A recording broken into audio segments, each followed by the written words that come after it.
আমি হরিপদ দাস। আমার স্বরচিত্রে একটি লেখা, বিলুপ্ত হইবে প্রাণ।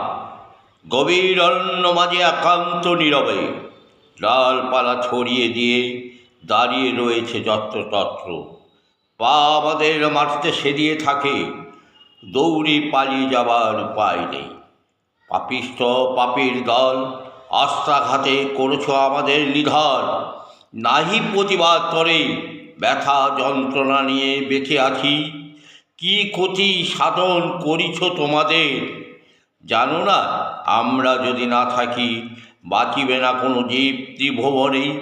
জীবের রসদ যত যোগাইছে তরু, পাপিষ্ঠ পাপীর দল প্রতিদিন করিছ নিধন।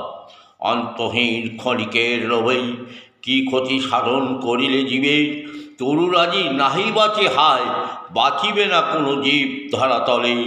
পাপিষ্ঠ পাপীর দল অহরহ নিধন করিলে তার ফল হবে না কো ভালো। অচিরেই আসি মরিবে আপন ঘরেতে, বিলুপ্ত হইবে প্রাণ বসুন্ধরার কোলে। নমস্কার।